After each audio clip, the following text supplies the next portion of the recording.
towards the back, in the back blocks of the theatre. So welcome to our session, What's Up with eLending? My name is Margaret Allen. I am the CEO and State Librarian at the State Library of Western Australia, and I also chair the IFLA eLending Working Group, which is part of Copyright and Other Legal Matters Committee. So, it's been 5 years since the last major session that we had on eLending, and that was held in Singapore, in the back blocks of the theatre. So, welcome to our session, What's Up with eLending? My name is Margaret Allen. I am the CEO and State Librarian at the State Library of Western. Okay. That's very spooky, let me tell you. Okay, so 5 years since our last session, and since then, I guess the media's been full of interesting stories about the death of the physical book, which we know has not happened. That's been replaced by the death of the eBook, and I don't believe that's happened either. We've had evolution in licensing practices, the emergence of library-created platforms, and the first eLending public lending right established. So quite a bit has happened. Whilst I think it's probably too early to talk about the maturity of eLending, there certainly has been change, and the conference today gives us opportunity to explore recent trends and questions faced by libraries who are already eLending or those that are looking to do so. I hope also that through question and discussion today about the presentations, that we might be able to identify some of the policy issues where IFLA might be useful. What should be our priorities for advocacy in the coming year? Our session today, which is primarily focused on trade material, and that is material mostly suitable for public libraries and school libraries, is divided into 2 sections. The first section, which is the largest in the session, we'll hear about research into ebooks and eLending and learn about what the data tells us about licensing models, availability and pricing for English language material in Australia, New Zealand, the UK, the United States and Canada. And then we'll hear from some speakers who will tell us about the same issues in their regions, so Malaysia, Latin American and Caribbean region, Denmark and also Europe. And we hope then to have some opportunity for questions. So after a short break then, we will hear from 2 more speakers about specific issues, e-audio and initiatives to help self-publishers. And again, we hope there's time for questions. Now, as I mentioned, this is a live stream session, and I'd like to welcome anyone that is with us on live stream. But just because you're participating by a live stream doesn't mean that you can't participate in the questions. So we're using Mentimeter today to submit questions and comments. So some of you will have used Mentimeter for voting at other IFLA events. You sign on to the website www.menti, that's menti.com, and use the code 818463. And you can submit questions or comments or observations about eLending in your country. So those of you here in the live audience, you can use the traditional microphones to ask questions, or you can also use Mentimeter, and we'll pop the details up on the screen as we go. So for those of you that have just come in, there is a Spanish speaker in our session, so if you need to get headphones, please do so. And it's being live streamed. If you prefer not to be filmed, then please sit at the back. So I'm now going to introduce the speakers for our first session, and our first speaker is Professor Rebecca Giblin, who is an academic at Monash University in Australia, where she researches at the intersection of law and literary culture on issues relating to books, libraries, and importantly, authors getting paid. She has held visiting appointments at Columbia, Berkeley, and Sciences Pro in Paris. and for the last 2 years has been leading an Australian Research Council linkage project to investigate eBook lending in public libraries. And this project's supported by library partners from Australia and around the world, and her team, some of whom are here today, of legal, social and data science researchers has put together groundbreaking evidence base about the availability of books for eLending and the term of that access. So she's here today to share the results of that research and to ask how we can use that new knowledge to make things better for libraries. Our second speaker is Vui Yong Wong, and he's the director of the Sabah State Library. He began his career at the Sabah State Library in 1980 after graduating from Loughborough University of Technology in the UK and was appointed director in 2006. He has initiated many projects, including the production of tactile books for the visually impaired, in which 12 secondary schools around Kota Kinabalu are active today. His love for Indigenous language saw the publication of 2 Rungus language books, the first about Matangong, which is the heartland of the Rungus, and a second, a compilation of 30 original Rungus folklore, and these were translated into Malay picture books. In 2010, he spearheaded the Digital Books Initiative, allowing library users in Sabah to access ebooks anytime and anywhere. He tells me he's no Picasso, but indulges in drawing and painting during his free time. He's a lousy cook, but loves to eat, as do we all. Our third speaker, Freddie Ferrero, is our live-streamed speaker, and he's an intellectual property attorney who currently serves as legal counsel and copyright coordinator of the Regional Centre for Book Development in Latin America and the Caribbean. He's a professor of intellectual property at the Pontificia Universidad Javiernia from Colombia. He's a member of the Colombian Copyright Centre and the International Literary and Artistic Association. Our third speaker is Mikkel Christoffersen, and he's a senior advisor and special consultant at Copenhagen Libraries in Denmark. He's a project manager at the National eLending platform and its chief negotiator, and he chairs the European Expert on eLending established by NAPLI, the European Group of National Authorities on Public Libraries. So that's enough for me for now, and I'll ask Rebecca to come to the stand. Thank you, Rebecca.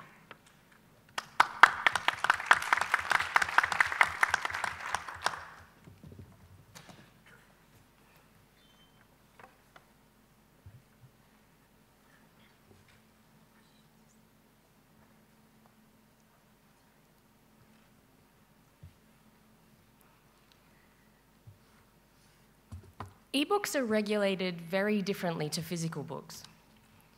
Libraries can buy and lend physical books without having to get anybody's permission. But for eBooks, acquiring and lending involves the making of copies and transmissions. That means that copyright law gets involved, and that gives publishers unprecedented rights to control library uses.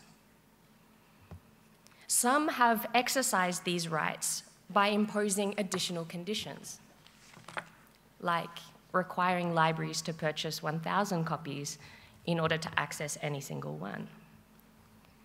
Some have refused to allow their books to be held or lent on any terms at all.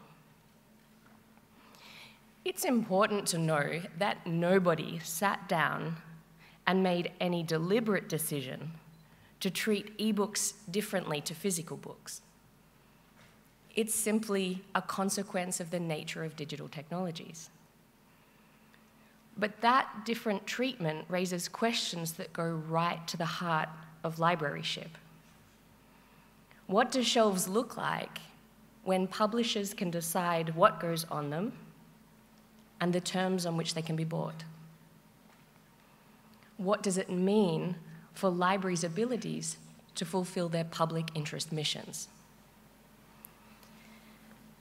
To know whether libraries and their communities are harmed by these practices or what the impact is, we need data around the kind of books that are available for eLending and the terms of that access. And that's what my team has been working towards putting together over the last 2 years. As Marg mentioned, we've had funding and support from the Australian Research Council and from libraries all over the world. And we've now collected millions of pieces of data around the availability, pricing, and licensing of books into public libraries. And although this study focuses on English language titles, I think you'll find lots of findings that are more broadly applicable as well. So today, I'm going to share 5 things that we've learned from this work before handing over to questions and also to my colleagues to hear more about what else is happening and what this new information might mean for you and your communities. First, just a brief introduction of the eLending ecosystem as it generally applies to public libraries. We have authors who license their books to publishers or distributors, who then sub-license them to aggregators like Overdrive or Biblioteca. Aggregators then pass the licenses downstream to libraries who pass them ultimately to readers. Within this ecosystem, we've conducted 3 major studies to investigate the availability, pricing, and licensing of books to public libraries. In our first study, we collected data from all 5 aggregators that were operating in a single market. In this case, it was Australia. For 546 culturally significant books, we asked, were they available, for how much, and on what terms? And then we compared the availability and pricing to physical versions. And that case study was important because it helped us understand differences across aggregators within a single market. For our second study, we asked the same questions about the same books, but this time from a single aggregator in 5 different countries. And this one was useful because it helped us identify the differences between those domestic and international landscapes. Then thirdly, and most ambitiously, and I'm really excited to be talking to you about this one today because it is the global launch of discussing this, we collected a much larger sample of almost 100,000 books and looked at their relative availability, price, and license type across those same 5 countries. So with this data set, we can do much more fine-grained analysis, and we can obtain statistically significant results around many eLending dimensions. And so that's what the data looks like. I've put here the first 250 or so records, but there's so much in this that you would have to keep scrolling continuously for about an hour to see the whole thing, and it's probably not the best use of our time, so I'll move on. Just a brief word on terminology before I tell you some of the really interesting things that we've found. We have categorized the licenses into 2 dominant lending models. So we used OCOU, or one copy, one user, to refer to licenses that can be borrowed by one user at a time for as long as the library has access to the platform. And then we used metered access to refer to licenses. They're still limited to one borrower at a time, but then they're further restricted by time or number of loans or both. And I call those time-limited licenses exploding licenses because they'll be deleted from collections as soon as the term is up, regardless of whether they've ever been borrowed at all. And we also grouped the publishers so that we could detect broader trends. The Big 5 group has all of the 5 dominant trade publishers together with their imprints, and all publishers outside the Big 5 are grouped as other. Okay, so what did we find out? First, books are missing. We'll start by looking at the focus studies. They're the ones, remember, where we looked at the availability of 546 culturally significant books across the 5 aggregators in one country and then across 5 different countries. Within Australia, we found these books to be missing from aggregators at rates ranging from 29% to 38%. Then when we look to our 5 countries, those same books are missing at rates ranging from 29% to 41%. In some sense, sort of sadly, in some sense, this is actually good news because it is better than our partners had warned us to expect. But it's far below physical availability. Physical copies we found were missing at a rate of just 6% for those same titles. So that's a lot of culturally significant books that are not available to libraries and their eLending communities, including those with vision and mobility impairments. Now then, on top of that, our large-scale study enables us to determine something else that's new and different.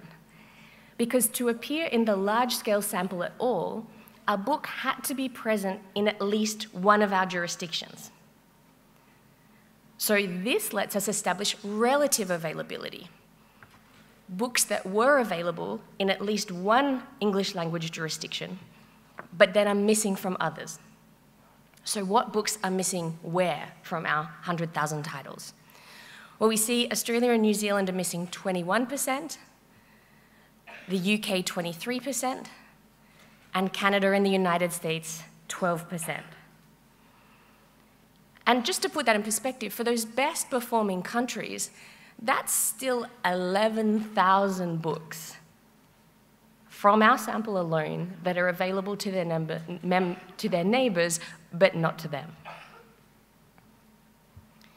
One of the really fascinating things we've discovered as well is that books aren't all missing at the same rates. This graph is charting the relative availability of books in the 5 countries by price. And at the beginning, you see the lines are quite close together. But then they diverge. And that sharp divergence you see is showing that the most expensive books are available at very high rates in Canada and the US, but are missing in the Commonwealth countries. And we're still trying to make sense of this. It might be that price is a proxy for demand, and therefore that it's the most demanded books that are missing at higher rates. But whatever the reason, it's clear that something is happening to cause the most expensive titles from being available in certain countries. When it comes to missing books, one of the starkest omissions that we found came from Hachette. Hachette is the world's 3rd largest trade and educational publisher. And in the focus study, we found wildly different availability, ranging from about close to 90% in North America to virtually nothing in the Commonwealth. And then that ratio was worse still. We had almost 1,500 Hachette books in the United States, 1,400 thereabouts in Canada, and Australia, New Zealand, and the UK had 16. And that's because Hachette's various offices have different policies about eLending. In Commonwealth countries, they still refuse to make almost all books available on any terms at all.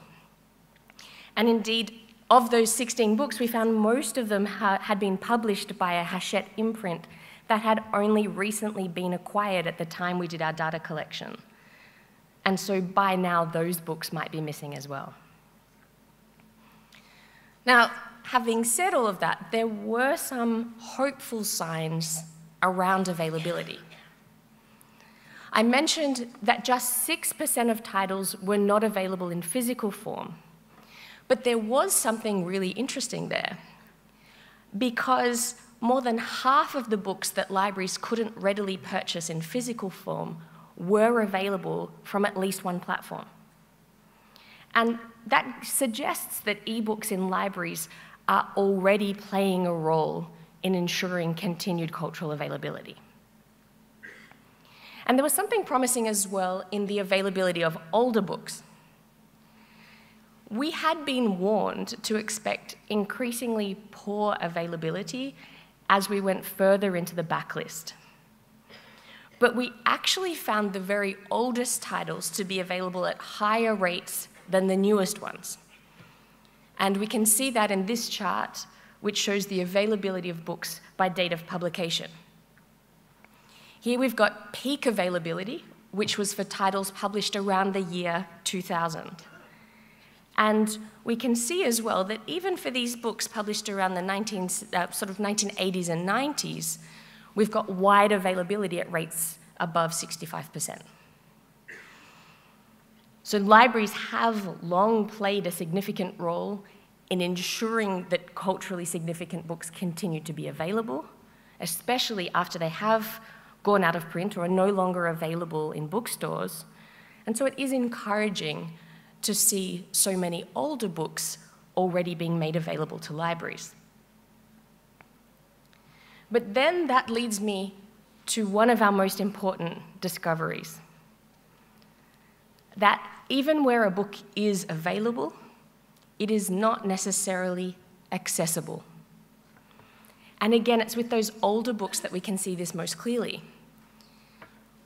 I said that we were encouraged to discover that so many of the physically unavailable books were available for eLending. But then we looked at the terms of that access. Books depreciate quickly. Almost all of them have a commercial life of less than 5 years. And so we wanted to understand how the lower demand for older books was reflected in publishers' terms. And what we discovered is that it is not at all. This graph charts license type by publication year for our 100,000 books. The green line shows the one copy, one user licenses. The orange line, licenses that are metered by loans only. And the pink line, those exploding time-limited licenses.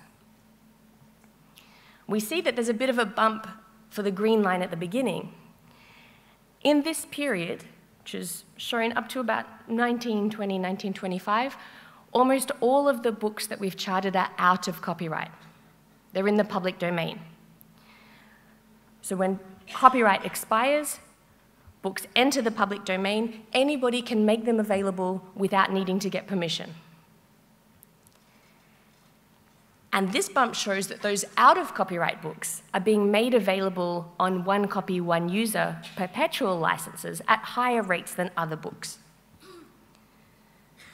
But then by the time we get into the 1930s, all three lines are strikingly flat.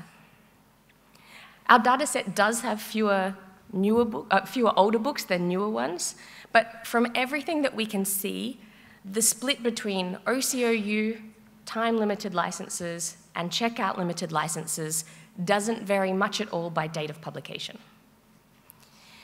And what that tells us is that there's very different relationship between the age of a book and the terms on which it's offered to libraries. And that's particularly concerning when it comes to these pink books, the ones with exploding time-limited licenses. These books are going to be deleted from library collections after 1 year or 2 years, even if nobody's borrowed them at all. And that makes this kind of license particularly risky for libraries when it's attached to books with low anticipated demand, which we know to be the case for older books.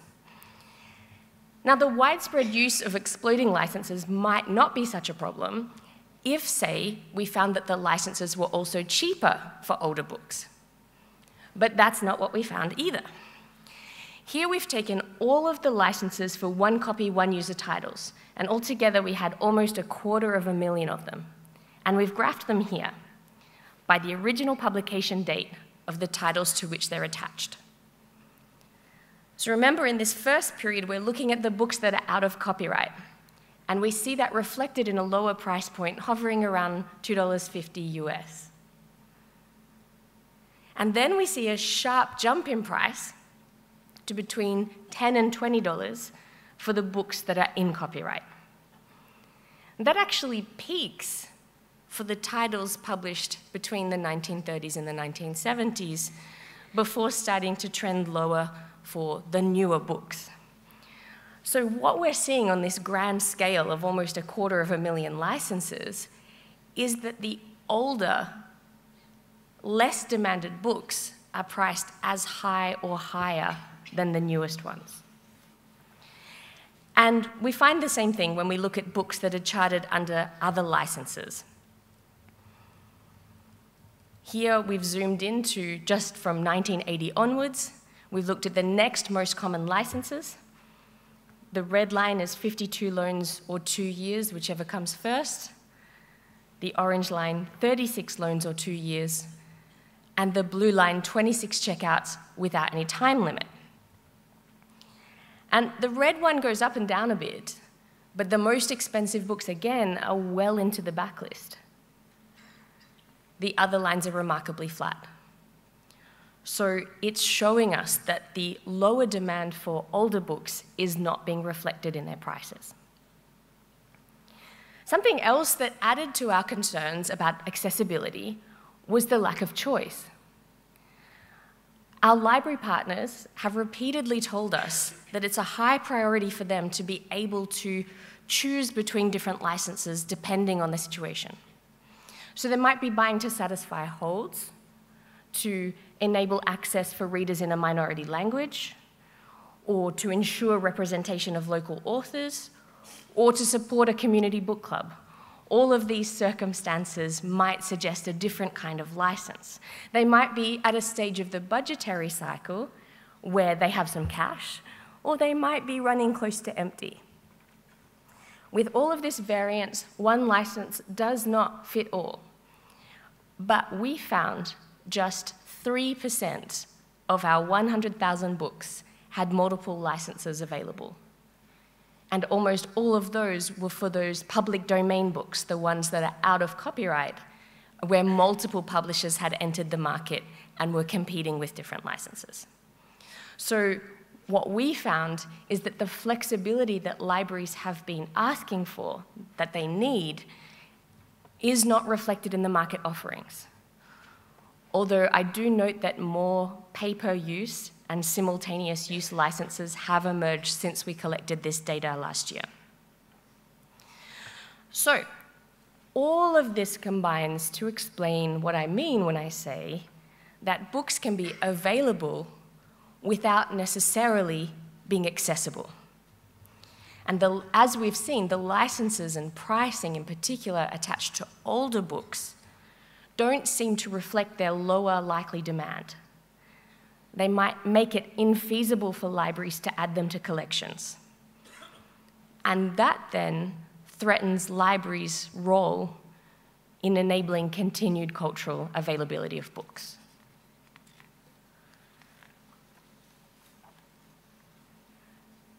A fourth interesting thing that we've discovered is that where there are differences in availability, price, and license across countries, almost all of them come from the Big Five.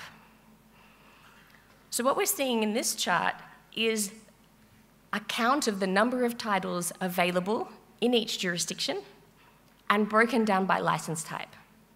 And right now we're just looking at the other publishers, the publishers outside the Big Five.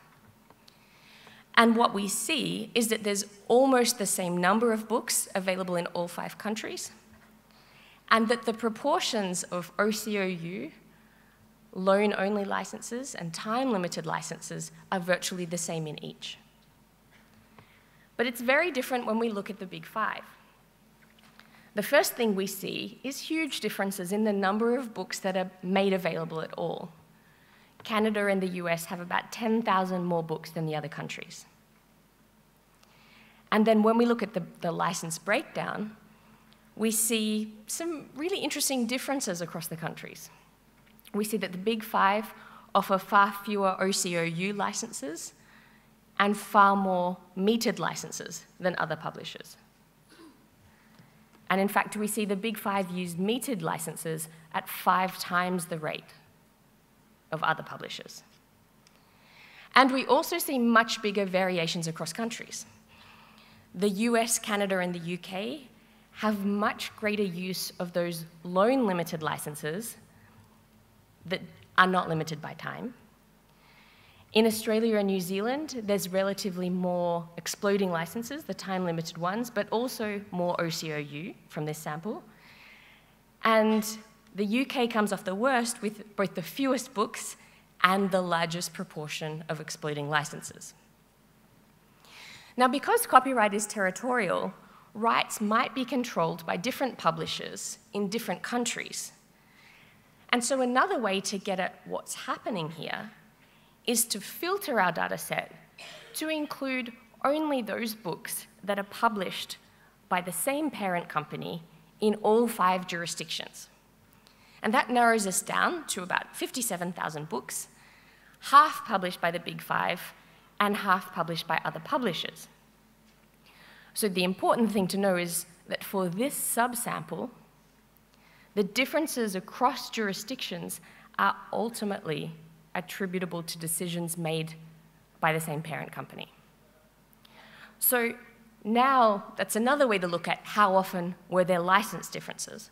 Well, we found that the Big 5 sometimes offered different license terms across countries, just over a third of the time, and other publishers in 0.1% of cases.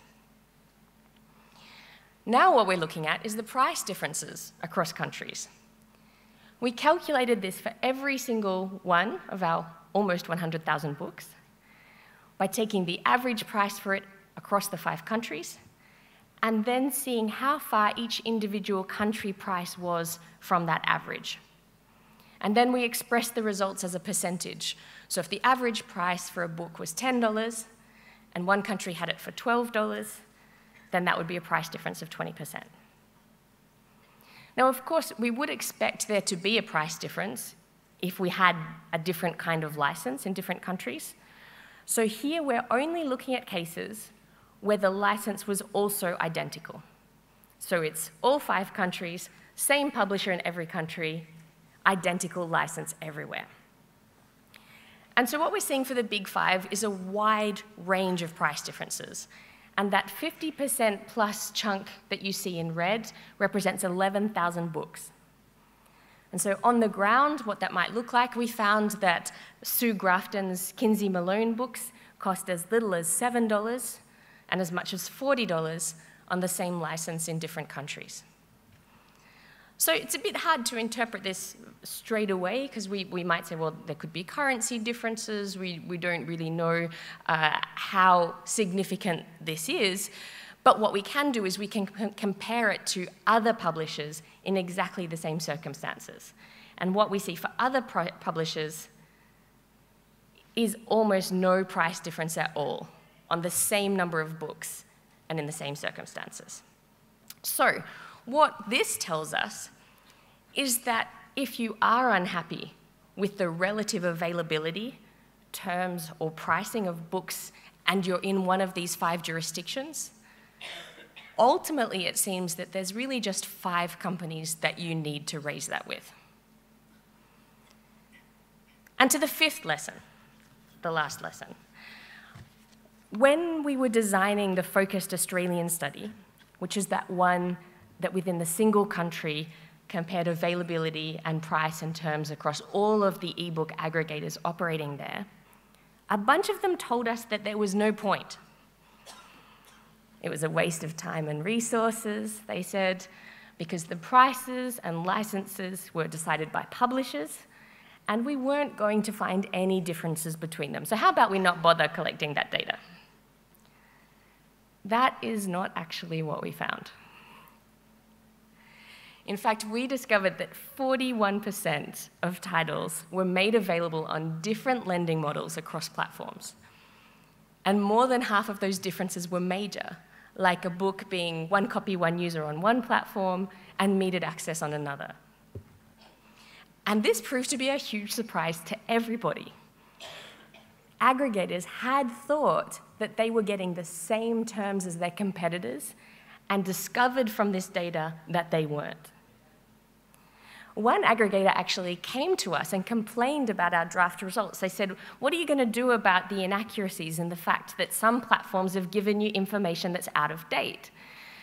And they said that the results showed one platform as having a particular publisher's books as one copy, one user, when they had moved to metered access ages ago. And so we looked into it. And we discovered that the terms had indeed been changed for 4 of the aggregators, but hadn't yet been changed for the 5th one when we collected the data. All in all, it took 5 years for that publisher to completely roll out those changed terms to all 5 aggregators just within a single country. And so that told us 2 things. And I think that these are probably applicable to all countries with multiple aggregators, even outside the English language. One is that even if publishers intend aggregators to be competing on an even playing field, they are not always particularly good at giving effect to that intention. And 2, that this market is so opaque, so lacking in transparency, that even the aggregators, whose entire business it is to know what's going on here, really did not have a clue. Pricing was all over the place as well. In this chart, we're just seeing how prices differed for identical titles across aggregators within Australia. And we tried to get to the bottom of it. We wanted to try and equalize the prices so that we could compare them across aggregators. But pricing is affected by many factors. Lots of them are confidential. It was hard enough for us to negotiate the permission to be able to gather this data in the first place, and nobody was letting us find out more about how this particular sausage was made. And it was impossible for us to get a straight answer about how prices were determined. And it really says something that we were unable to figure this out. It highlights how impossible it is for libraries to make purchasing decisions based on title price. And it also shows how difficult it is for aggregators to even compete on price. Because again, they were hugely surprised by these differences and they couldn't explain them to us either. So that's been 5 things that we've learned from the data. But in saying all this, I have barely scratched the surface about what there is to find, because the 2 focus studies and the large-scale study are incredibly rich sources of information about the eLending landscape. And given that data's importance and how difficult it was to put it together, a central mission of this project has been to ensure that it's as openly available as possible. And so to facilitate that, we have created interactive dashboards that enable anybody, without any training, to visually query the data. And today marks the global launch of the large-scale dashboard with those 100,000 books. So to use the dashboards, you just need to go to elendingproject.org, and you select the characteristics that you're interested in, and then the dashboard will update live to show you the matching titles. So here's one example using the dashboard powered by our 100,000 books. So let's say that you're interested in only the most recent books in our sample. You would use this slider to select them, and then the dashboard will update to show you the characteristics of only those books. And say you then want to drill down to only those books that are available in all 5 countries, which you can do by choosing Available Everywhere. If we scroll back up, we can see how the publisher mix has changed to show the characteristics of these books. And then we might like to filter further to see just those books that sometimes have a different license across jurisdictions. And if we go back, we see that that significantly changes the publisher mix, and now our sample is mostly published by the Big 5. What does that different license mix look like in different countries? We find the answer in our lending model charts. For our selected books, for example, we see there's much more one copy, one user in Australia and New Zealand, and more metered access elsewhere. And then we can see the breakdown in the kind of metering, that Canada, the US, and the UK have a greater proportion of loan-only metered licenses, and Australia and New Zealand predominantly have those exploding licenses. And then, always, you can view the matching books for your search in the data table at the bottom. You can either scroll through there using the buttons, or you can download the whole data set or just your selected data. And so we have created separate dashboards for all 3 studies, and they're on that website together with detailed methodologies, tutorial videos if you want to learn a little bit more about how you can use them, and information about our results. So we are tremendously excited to be able to share these tools with you. Please play with the data, take it home, share it with your colleagues who are interested in this kind of thing, figure out what we have uncovered means for you and your communities and your libraries. And because we are so excited about it, this is our baby, really. Please do get in touch when you find cool things, because we would love to hear about that as well. Tell us how you're using them. And the dashboards are all available, so if you want to filter the data set yourselves and have a subset of that, maybe just showing authors from your country, then you're absolutely able to do that. So, what after this? The next phase of our project is to investigate what the practices that we have uncovered mean for library decision-making. And from there, what it might mean for the future reform of law and policy and practice. I'm going to finish by raising a few of the questions that this data might help us to answer. What are these pricing and licensing decisions causing our communities to miss out on? And what can we do about it? So, for example, the widespread use of exploding licenses might encourage us to revisit the use of large consortia in order to share the risk among a larger pool of readers. How can we improve transparency and help ensure aggregators are competing on an even playing field?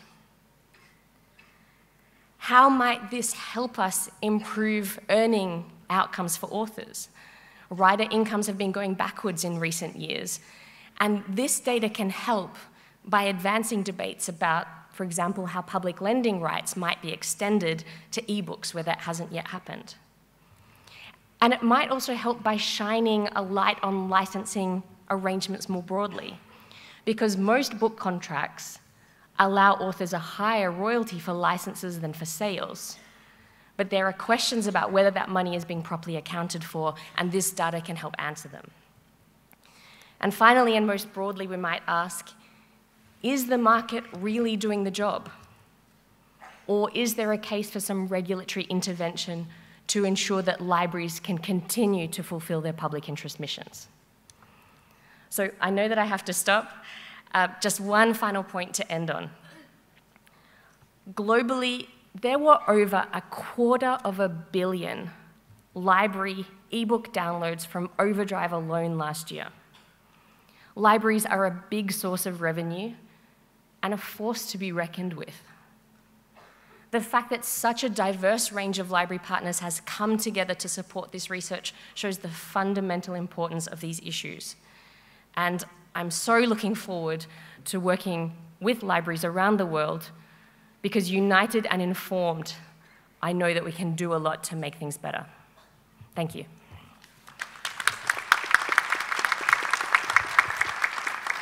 Thank you, Rebecca. So while our next speaker, Mr. Wong, is taking the stage, I'd just like to remind you that you can submit questions via www.menti.com using code, hang on, I've just got to get to it, 818463.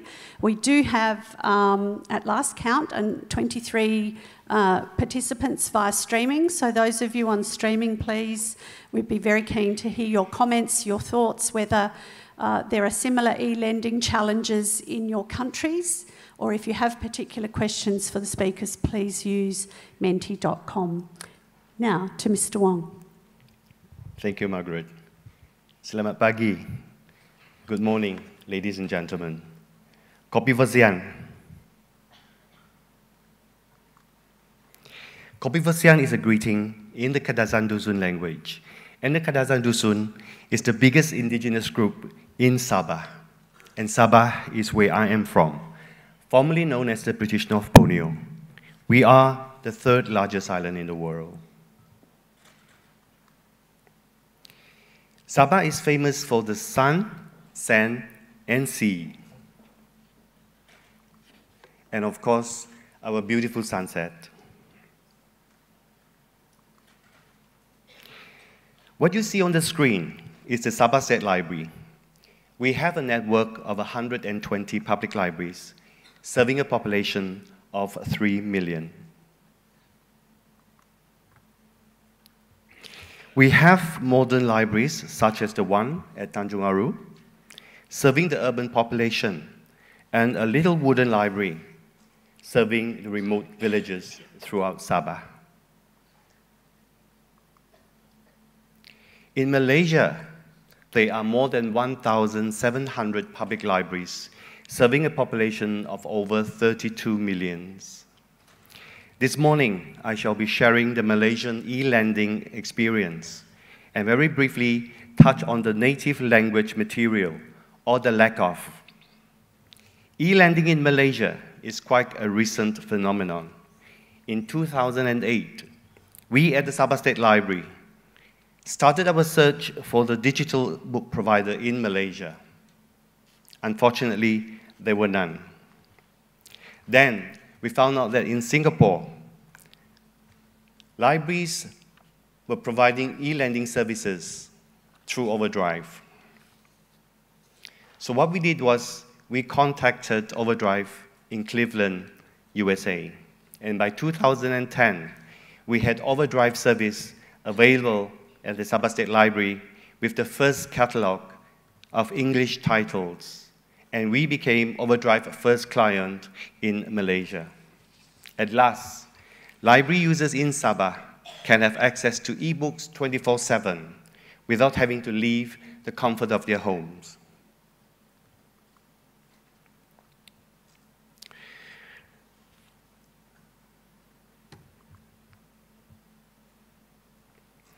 I couldn't resist putting this up.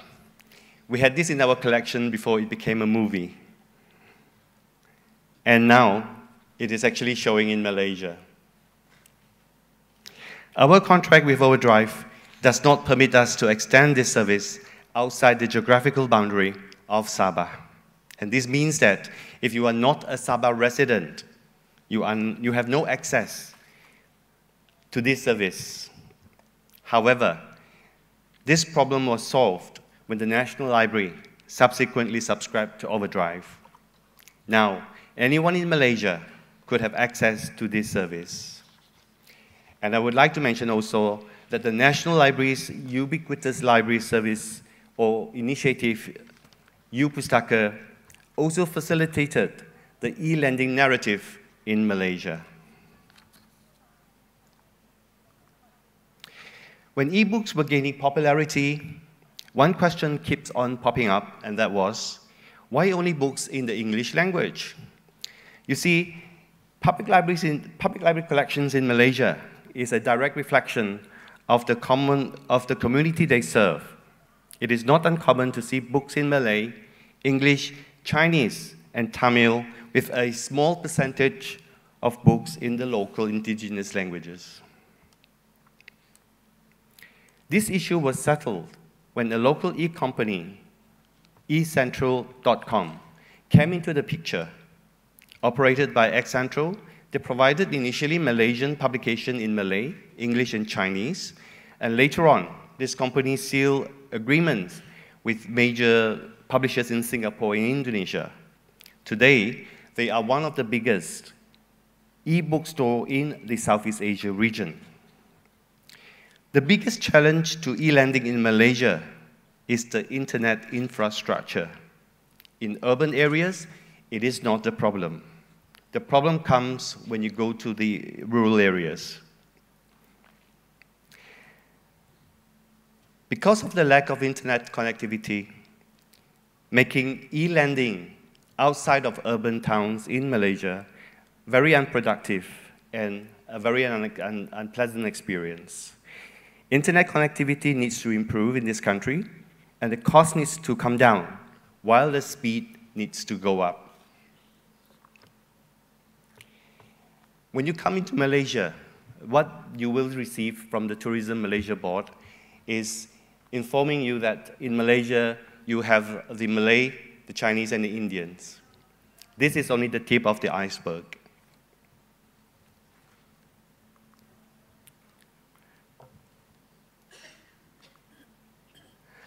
There are no less than 140 living languages in Malaysia, the bulk of it coming from the two states in Borneo, Sabah and Sarawak.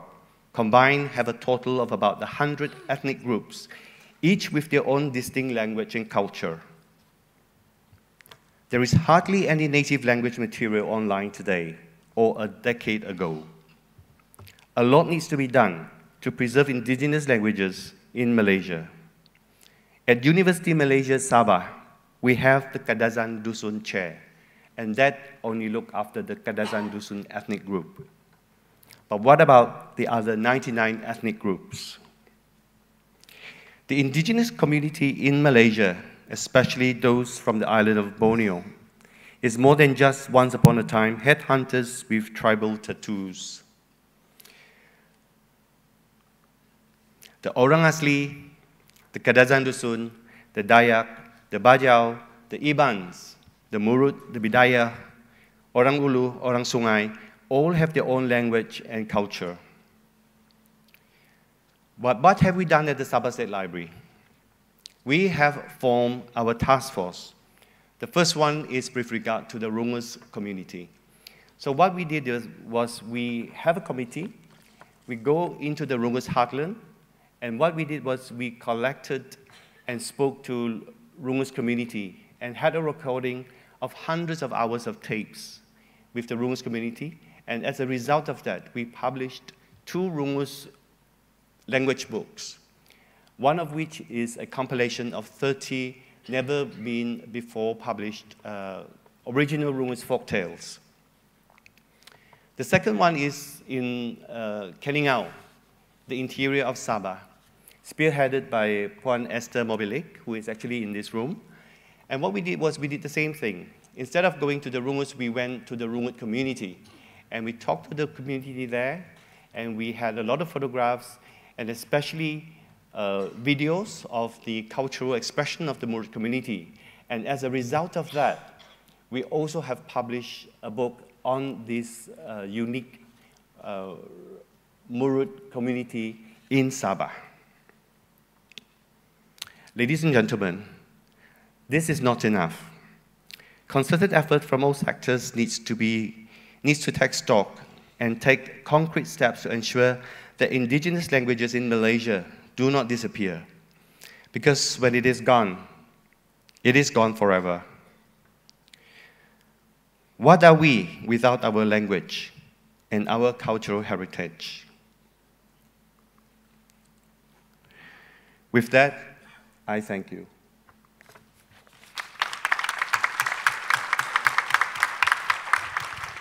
Thank you, Mr. Wong.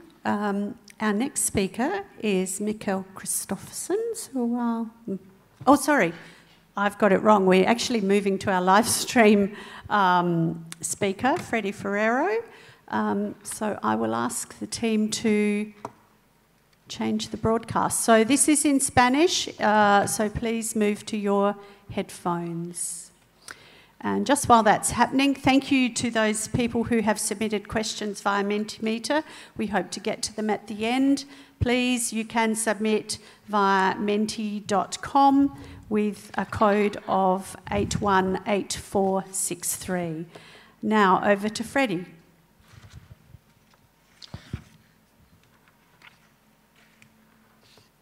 Thank you, Margaret. Can you hear me?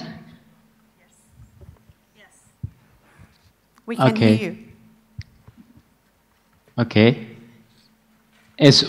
Sobra decir que es un honor estar participando en este evento, aunque también es un poco triste porque, pues, no sé, estoy de noche solo en mi casa en lugar de estar compartiendo allá con ustedes en esa bella ciudad. Pero soy un trabajador abnegado.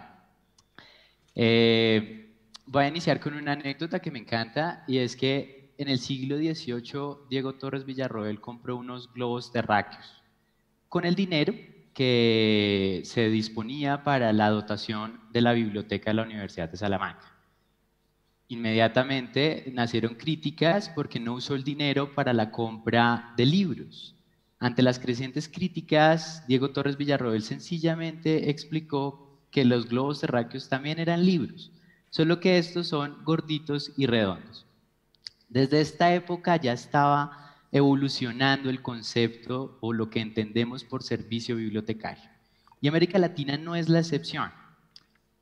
Para presentar un informe de cómo está evolucionando el préstamo en formato electrónico en América Latina, necesariamente debemos mencionar a Chile. Chile es un país que está haciendo las cosas muy bien. Lanzó su servicio de préstamo en formato electrónico en el 2003 con aproximadamente 2.000 títulos. Actualmente ya cuenta con un servicio de préstamo en formato electrónico con 25.000 obras, dentro de las cuales se pueden encontrar autores nacionales, internacionales, que incluso hacen parte de las listas de los mejor vendidos, son obras del dominio privado.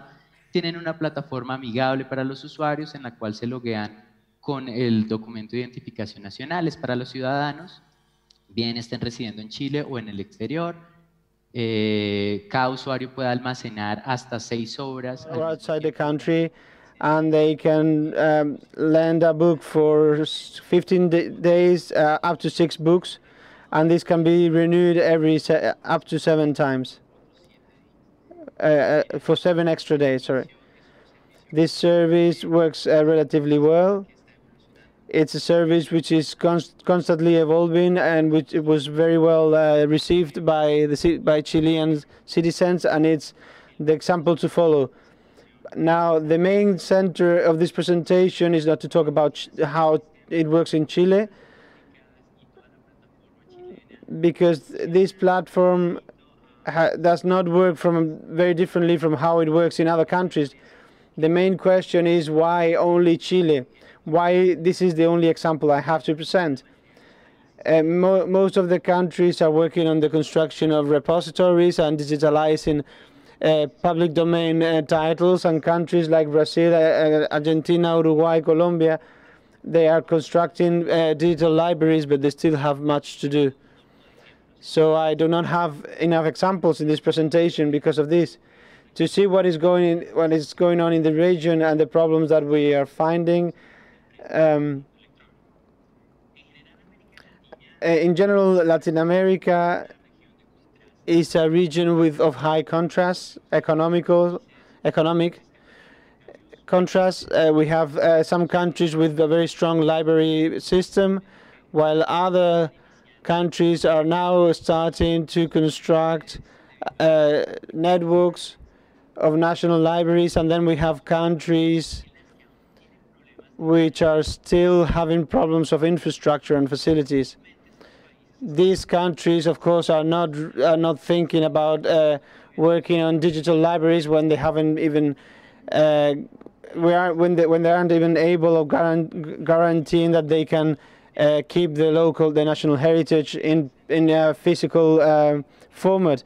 If I have problems with my own house, how am I going to think about buying servers or computers and all the technological infrastructure that I need in order to provide an eLending service?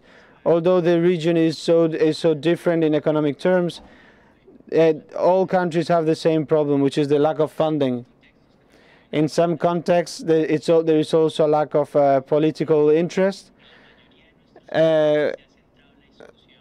In many countries, the discussion has focused on having some limitations for the copyright, so that books can do public lending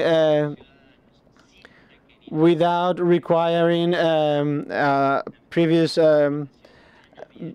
allowance. But this, of course, goes against copyrights. So, and it doesn't abide with the main international treaties. Latin America has a strong publishing industry, but this industry only represents 5% of the income, the global income that publishers have. Although it's a strong industry. It's not a big industry in terms of income, but Latin America has included thousands of titles in the ISBN. in 2005, according to the convention, the governments had to provide support to libraries, but also to the local division, so that these new titles that are being produced every year by the industry are not lost, and so that we do not affect to the publishing industry negatively. So we are trying to. So libraries are losing in this fight and this debate to allow lending, and we're getting lost instead of fighting for what we actually need right now in the local agenda, which is basically that we need more funding. Now in Latin America, they're talking about the orange economy, which is a concept which comes from the UK. And it's something that is very good for us, because people are talking about the importance of the cultural goods. But in this context, it is dangerous that the different ministries will invest all their money on cultural industries and not on libraries. It shouldn't be like that, but it seems that we should reinforce the concept and the importance of public libraries, and how much they provide in support to the SDGs. And I think that should be the center of the debate, to remind to each of the governments of Latin America that it's very important for them to provide more funding to public libraries, because this improves the social good.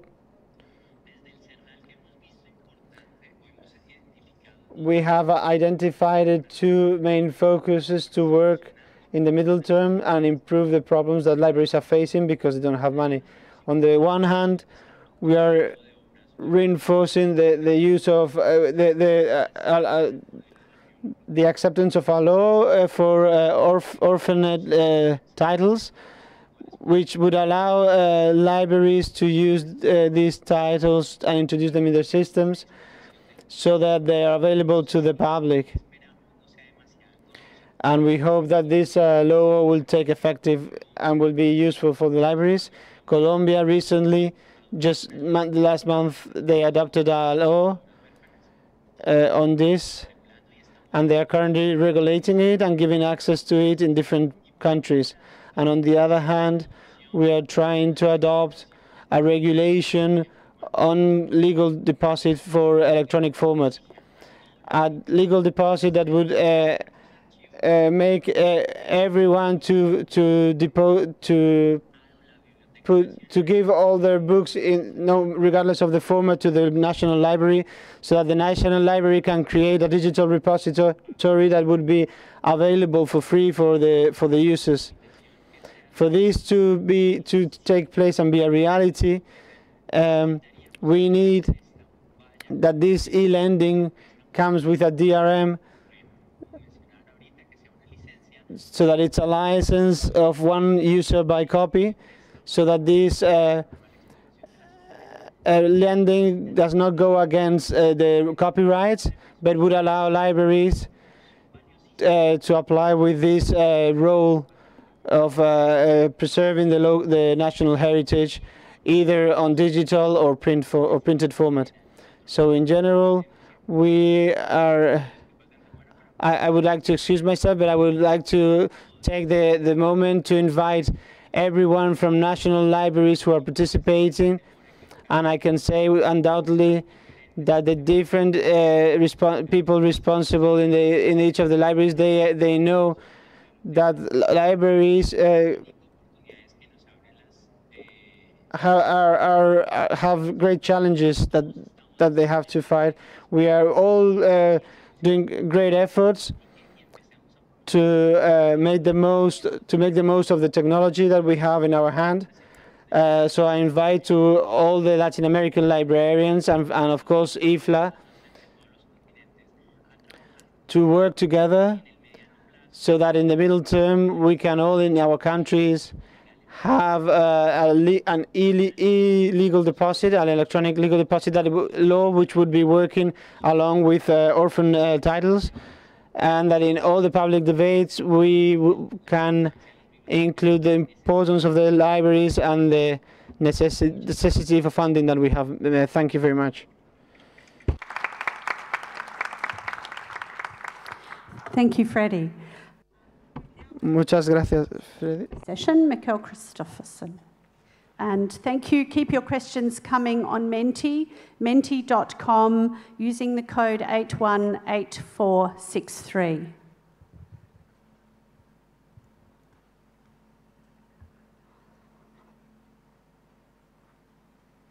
So, thank you, Margaret, for the introduction, and good morning to you all. As will be painfully obvious, English is not my first language, and I tend to speak too fast, so I've made my slides a bit more text-heavy, so they're easier to read. This has also made them excruciatingly boring and ugly, and for that you have my apologies and my deepest sympathy. I would also add to Margaret's introduction that I am also the father of these two beautiful girls who believes that their father shouldn't go this far away for this long. But they do realize the importance of international library collaboration, and they send their warmest regards and ask that you return me when you're done safely. Whenever I say eReolen in this presentation, it means the eBook case, uneasily translated, and that is the Danish Public Libraries platform for ebooks and digital audiobooks. Now, in the European eLending group, thank you. This year we had a response from 10 countries. You can see them here on the right, and 2 of them turned out to be, one region was Flanders in Belgium, and one was a city, Tallinn in Estonia. It's been a while since we had a full comprehensive report, which tend to be a little bit out of date the second it's printed anyway. And it's an awful lot of work. There are many European countries. And as you will see, we all do things completely different from one another. It's kind of interesting coming from the library sector, where we had decades of international collaboration and international standardization. Then along comes eLending, and everything is sort of up in the air. And as Rebecca said, nobody sat down and designed this, hopefully, because that design process would be a wonder to behold. It also means that it doesn't really make sense for me to put up a beautiful table with all the countries and comparing them. That would be a big disservice to the countries, and it wouldn't really tell us anything, because there are so many differences, local differences going into these models and their experiences, or the library's experiences with them. I refer you to this wonderful little book co-authored by Christina, who's down there and who will be up here in a minute. There are more on the history of France and Germany and Denmark and Spain and some of these models. I've also managed to sort of weave into this narrative a little bit of a fairy tale from my own country. eReolen, the eBook case, started in 2011 as a small little ugly duckling, and by 2018 has grown into this beautiful swan, we believe. And we are, after all, from the country of Hans Christian Andersen, so we thought this would be fitting. As for the institution in charge of the various European solutions, there are no real common ground here. Some are organized at the national level, like Spain. Some are organized from a regional or a city level, as in Slovenia and Estonia. Some use special agreements with special third parties. In Denmark, we love to make associations. There's no saying that when 3 Danes meet, they make an association with the chairman, a vice chairman, and a treasurer. And public libraries are the domain of municipalities in Denmark, of which we have 98, even though we're only 5.5 million people. So all these 98 municipalities, and Greenland, and Faroe Islands, and a northern Dutch region of Schleswig, have gone together, made this association, and this association runs our eLending platform and the service. The platform themselves also show no real commonality.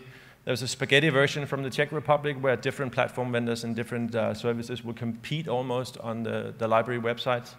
There are third-party solutions, as in Germany, and there are the library run portals and platforms like in Finland and like in Denmark. In Denmark, we design our own front ends, we run our own editorial enterprise, we do support, we do negotiations, we do acquisitions, we do everything. We get our user data from the national service, and then we get the titles, the files themselves from a platform run by a conglomerate of the biggest publishers in Denmark. We don't have much data on the typical users in Europe. In the Netherlands, she's 45 years old. She's educated. She reads a lot. Slovenia, she's a little bit older. In Tallinn, she's a little bit younger, or he is. And in Denmark, that is to say Copenhagen, where we had the data, She's a woman in her 30s. She might be in her 40s nationwide, because Denmark has, Copenhagen is a young city, so our demographics are a little bit different. She's also educated, and if we look closer, I'm pretty sure we'll find that she reads a lot. So you may be excused if you think I'm actually describing a typical physical library user, and the fact that the difference is so little should maybe ring some alarm bells at the back of our heads. The models and costs out there. Well, the common theme here is that everybody uses a set of different models, and that's where the commonalities end. The one copy, one user rules supreme across Europe. Even though our terminology is a little bit different, we tend to use one copy, one user for all the models that entail only one user being able to access one license at a time. I'm trying to teach myself to talk about one copy, one user and metered access as not being the same. Then there's a pile of assorted miscellaneous models, one copy, multiple users, where you pay per loan, as we do in Denmark, or where we pay for unlimited access to a part of or the entire catalog of a publisher. There are lots of models out there. As for the costs, our friends in Germany, they work with 4 different models and tend to pay 2.5 to 4.5 times the net price. Whereas in Spain, they get off a lot cheaper. They pay the net price with a 15% discount. In Slovenia, they buy metered access and they have 52 loans per license, whereas in Denmark, we also have metered access, but we get 4 loans per license. And that is not because we are stupid in Denmark. I should hope not. I, after all, lead the negotiating team. But the book market is very, very different. And books are extremely expensive. And the commercial vendors, the commercial streaming services, are willing to pay a lot more than the libraries. The commercial services pay more than we do. And since the publishers don't have to sell us their titles, there are no incentive for them to do it that much cheaper. Now, our friends in Tallinn gave me this table to show a little bit of a depressing development. When they started off in 2011, they had the true one copy, one user model. Then they got metered access, 35 loans, then 20, then 10. And this happened after the Estonian publishers had a meeting with the Danish publishers. So my apologies to Estonia. I see the representative of the National Library back there. As for the size of the collection themselves, we can't even agree on how to estimate the size of the collections. In Ireland, for instance, they will count not only the titles, but the concurrent copies, as makes sense in a one copy, one user environment. In Denmark, we tend to count whenever there's a unique loan, we count that as one part of the collection. Then there is the model where you have a core collection and you buy additional titles like they do in Slovenia. And apart from that, there are just huge differences in the size of both ebook and audiobooks. As you have friends in the Netherlands, with 17 million people who have 12,000 ebooks, a little over 1,000 audiobooks, and get 4 million loans out of that, which is very impressive. Our German friends are 83 million people, and they have 500,000 ebooks, 12,500 audiobooks, and get 23.5 million loans out of that. But that is all their digital loans. They don't distinguish. Our Finnish colleagues are about the size of Denmark. They have all the Finnish audiobooks. It's only 500, but it is all the Finnish audiobooks. And they still get over 500,000 loans from that. If you compare that to Spain, which is a much larger country, they only have double the size of that in ebooks. They have less audiobooks, and they get less loans out of it. But that is due to the differences in the way that the model is set up and the environment is in Spain as compared to, and it doesn't really make much sense to compare it. So these are here for reference. As for audiobooks, which I'll talk later in the next session, the countries do range from very strong collections to modest collections to no collections at all. However, the ones that do not have audiobook collection are under very strong pressure from patrons and from libraries to actually make it happen because, as we'll see, audiobooks is the new black. Now, a lot of people have been asking me about the European Court of Justice ruling from 2016. The case was brought by 2 Dutch entities, and the Court of Justice ruled that basically a book is a book is a book is a book. So an ebook is just a version of the book, and if a library has it, they're able to lend it. It's lawful for them to lend it. Insofar as if the ebook had to be required lawfully, which shouldn't be much of a problem, if there is remuneration for the author, which may be a problem, and if the model is one copy, one user, which also could be a bit of a problem. However, the biggest problem is that the ruling is silent on the important issues of price, terms and conditions, availability. So even though we may have a right to lend an ebook that we have, we do not have a right to actually buy it under certain, and certainly under no set conditions. This also means that the ruling have had not very many practical consequences, as our Czech colleagues say. It does not give us a template for eLending. It does not give us a framework for eLending. But it has had some indirect consequences, for instance, in Germany, where it has led to some internal meetings, meetings with stakeholders, like in Denmark, where the Minister for Culture used it to put pressure on libraries and publishers to find each other at a time when we did not have the biggest publishers on eReolen. We have 3 models in Denmark. We have metered access, like I said, 4 loans. We have 1 copy multiple users, paper loan, that takes up about 40% of our collection.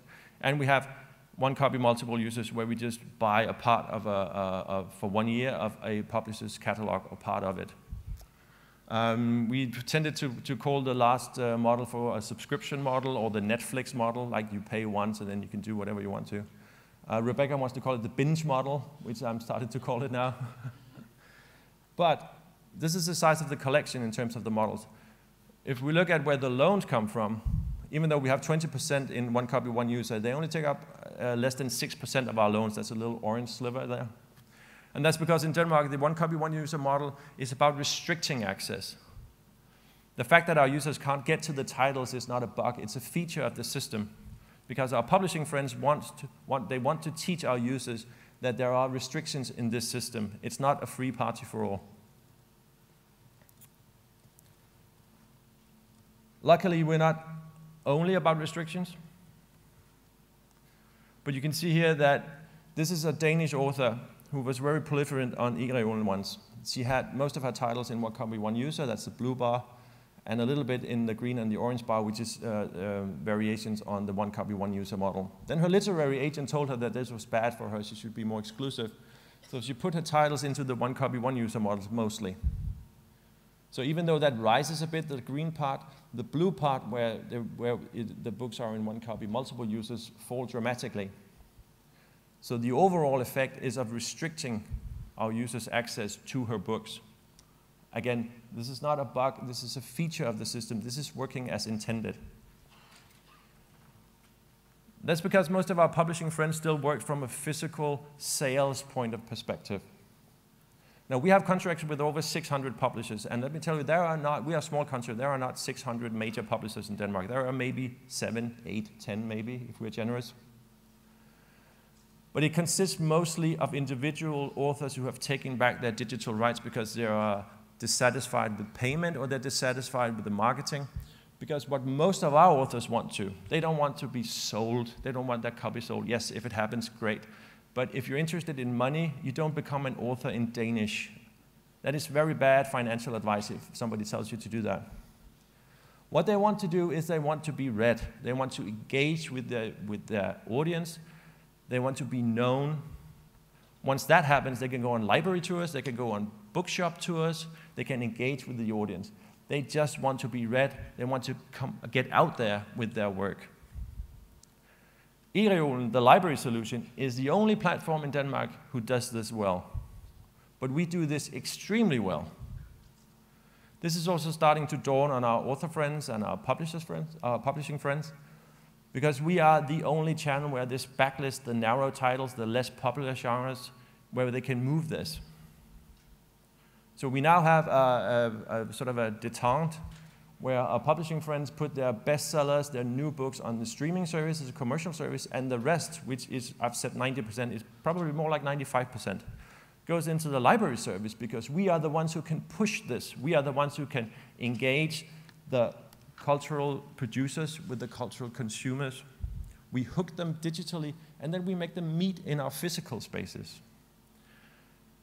We have study after study that shows that what we do as a library in the digital realm is just as important as what we do in the physical realm.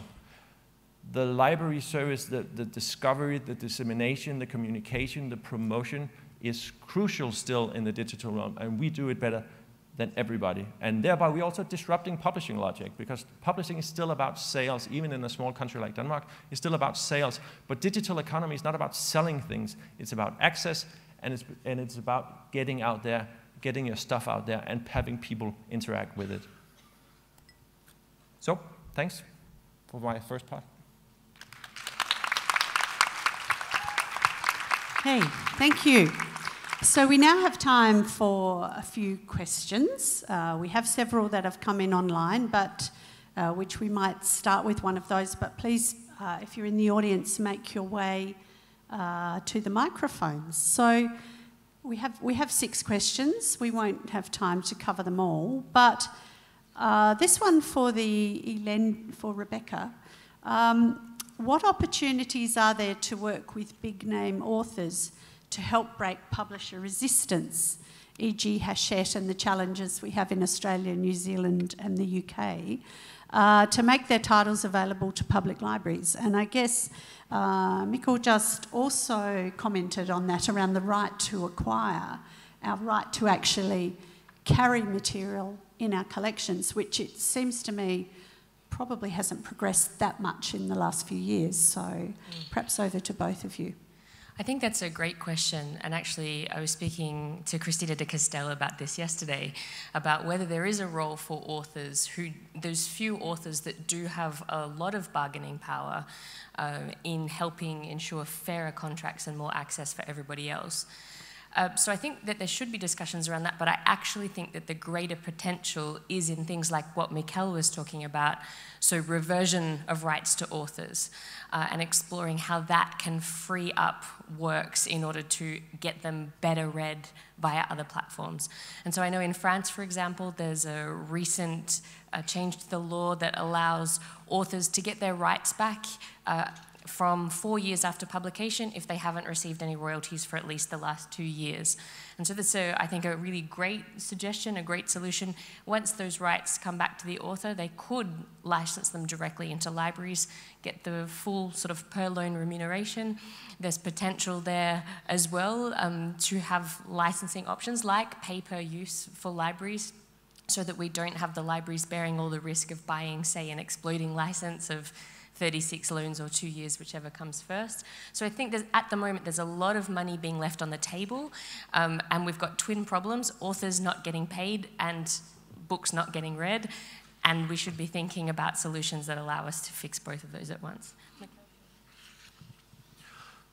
Well, like I just said, I think that it is dawning on our publishing friends and our author friends that, that you can actually coexist libraries and the publishing industry. And the publishers have become a lot better at managing the different sales channels and pushing one thing in this channel, pushing another thing in a different channel, even in a country as small as Denmark with a very small market. We have tried to interact with the authors associations, and they have been, sorry to say, surprisingly passive in this debate. And I think they have a few best-selling authors who suck up all the air in the space, because managing your digital rights, as Rebecca said, is absolutely crucial to this. Once the authors become good at managing their digital rights, everything else will fall in line, I'm pretty sure. Okay, so we have time for one more question. Any from the audience here? No. Okay, we have another one from Mentimeter. Again, to the eLending project team. A question here about whether there has been, or perhaps whether there's any thought to doing economic analysis on the data to ascertain if pricing and behaviour is rational. I'm not sure, how you might define that in economic terms, but also corresponds with economic models and obviously, monopoly behaviour, competition policy, and what the implications might be. Well, on the economic analysis, it's really interesting because from the reader side, this is one of the few decisions you make about consumption that is completely divorced from price. Because if you're a reader, you don't know how much the book cost, you don't know if the library is paying more for your particular loan. And so we have, one of the things that we've done is we've built a checkouts database that has every single checkout from a number of jurisdictions, parts of Australia and some other jurisdictions as well. And one of the things that we're planning to do is to do some analysis of how reader choice happens when they are divorced from price, which is we're going to get econometrics experts working on that with us, and that's a really fascinating thing. But then there's also on the library-facing side, there's the what we've learned about how often a book is checked out, and over what period, how that can inform library decision-making. And we've analysed the checkouts database, and we've found that I think the median number of times that a book is lent, 13. So the median number of times is 13. And do you remember the average? And per year, the median number of times that a book was lent out was 5. So if you're looking to you're thinking about buying a 2-year exploding license for a particular price, what our checkout analysis of these millions and millions of checkouts from hundreds of thousands of books says is that you can expect to maybe lend that 5 times a year. So 10 times in total, and that can add to our understanding of when it's economic to purchase a particular kind of license. Okay. Thank you. Well, I'd ask you if you could please join with me in thanking the speakers for this first session.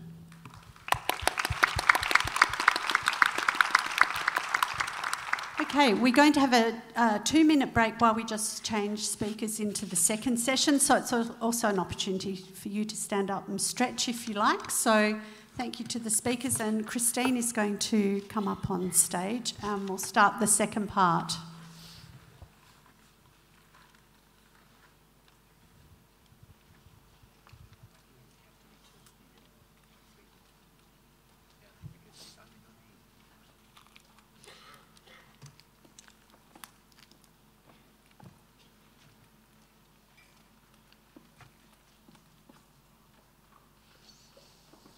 Okay, we're going to now cover for the next half hour 2 areas of particular interest with ebooks and eLending. That is going to be a further discussion on e-audio, and the other one on initiatives by libraries to help self-published authors.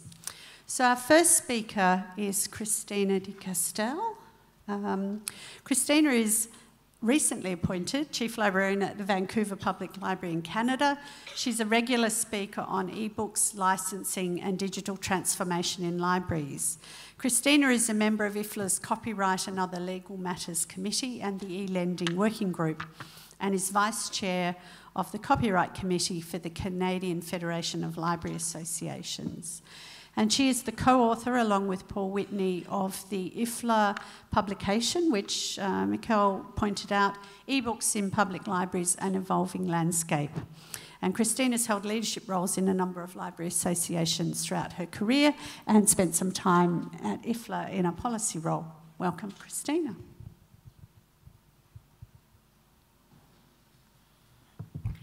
Thank you, Margaret. So, good morning. I'd like to speak with you today about lending self-published ebooks. These ebooks are also known as indie or independently authored books, so books that are coming not through a traditional publisher, any of the big 5 that Rebecca referred to, or the traditional publishers that are independent in a number of countries.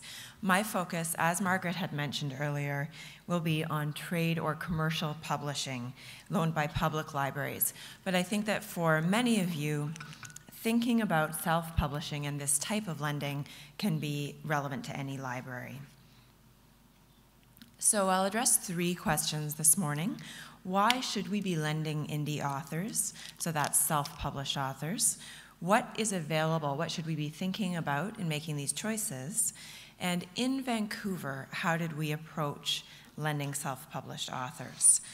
So we decided to license directly from self-published authors, and I'll be explaining what we included in our license agreements as an example of some of the legal considerations that you may wish to take into account. So first of all, what problem needs to be solved?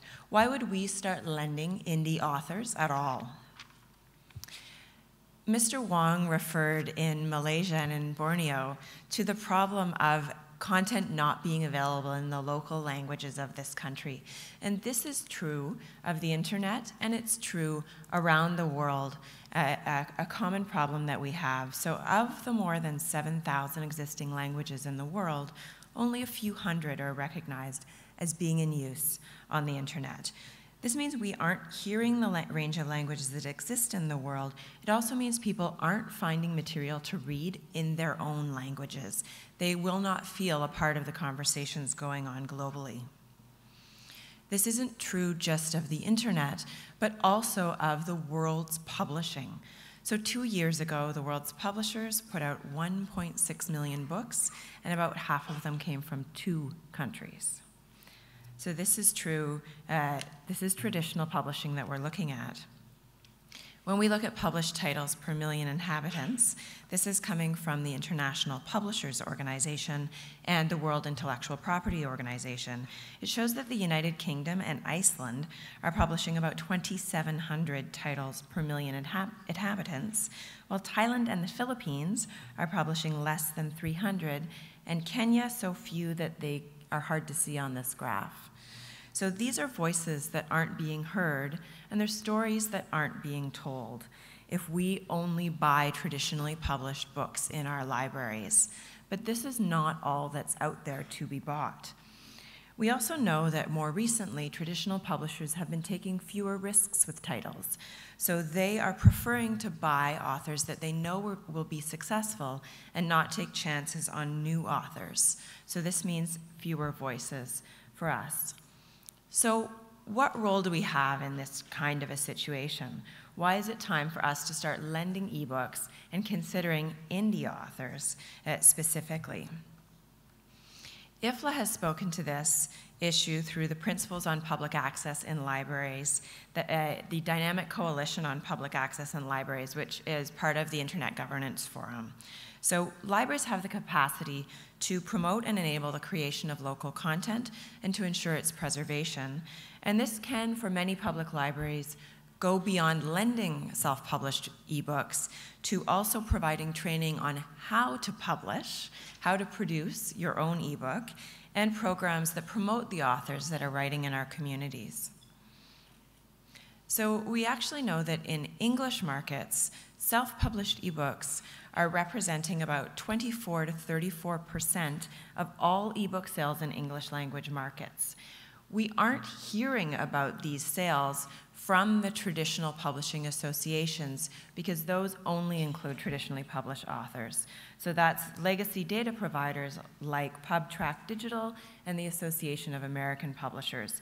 They are completely blind to what's really going on in the ebook sector in the English language publishing. And this means that we see some headlines that conflict with each other in newspaper reporting. We see CNN saying real books are back and ebook sales are plunging. Well, they can only report this because they're ignoring what's happening in self-publishing. We're also seeing a conversation going on that publishing itself lacks diversity, that the voices of people around the world of different ethnicities that have more diversity are not being heard. And so The Guardian is starting to ask these kinds of questions.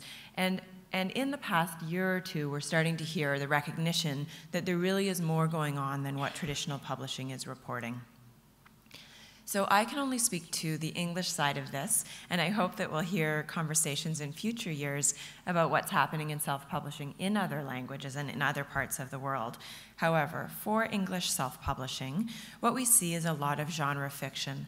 These are the areas where there's enormous reader demand in public libraries. Readers love reading romance and thrillers and mysteries, and self-published authors recognize this as a sales opportunity. So we see a lot of publishing in this area. We also see an interesting, in the United States, item here that African American fiction, which isn't recognized as having a category of sales data that's tracked, is about 71 to 74% indie published. So these voices aren't being published by traditional publishing, but they are being recognized in self-publishing and have sales there. And then what we're seeing in Vancouver is a real interest among independent authors in publishing about travel, for their area, so telling people about what to do in their area, providing support for education, curriculum support for the schools, and history of local areas. So I'll now move on to what are the platforms that are available for lending self-published ebooks. We do have support from the vendor communities in libraries. These include Overdrive, which a couple of people have mentioned this morning, and they support two different types of self-published ebook collections, Smashwords and Matador. And Rebecca made the point about the revenue that goes to authors. And I think this is something really important for libraries to identify, that it does matter that authors are paid when we buy our content. So I've noted here how much of the money we pay goes to the authors for these platforms. So 45% when it's Smashwords and Matador. Odillo, this one depends on the license agreements, and I'll come back to that in a moment.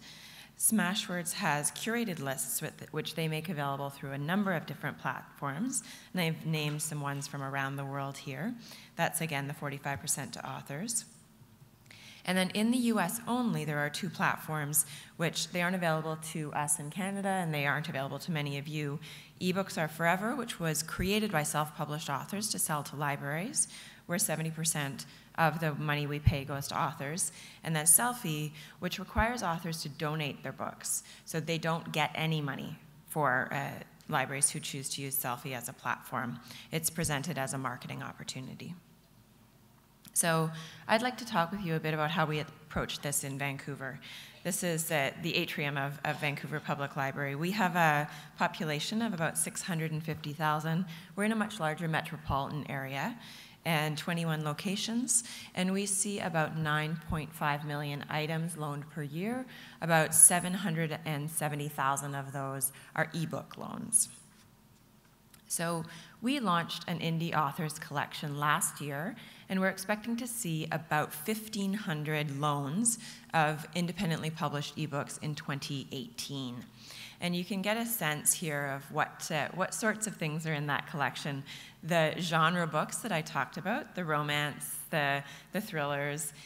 One that stands out for me here is the Vancouver Handbook for ESL, or English as a Second Language, students. We see a lot of people coming from a lot of countries around the world to Vancouver to learn English. And so someone in Vancouver has recognized that this is an opportunity to make some information available. So we chose to launch our products, our licensing with Odillo. Odillo is a platform that's available in a number of different countries, and including many countries in Latin America. There aren't any other platforms in Canada where libraries can license directly with authors. So pay the author in a direct relationship. And so this is the reason why we chose this platform. With Overdrive, it was going to be necessary that the author donated the book to us, that we weren't actually paying. And we really wanted to do that, to be paying the authors directly. So what I'd like to share with you now is some of the considerations that we looked at for producing the licenses when we acquire the author's content, because this is an area where we really had to give this a lot of thought. So you have to ask the authors to verify for you what they're putting into your collection. And so we asked them, is this the author's original work and property? Make sure that it doesn't infringe on anything copyrighted, that it doesn't defame others or violate their privacy, it doesn't contain commercial advertising, and it doesn't contain content prohibited by law. We had an advantage while we were working on this project, that one of the librarians working at Vancouver Public Library was also an author.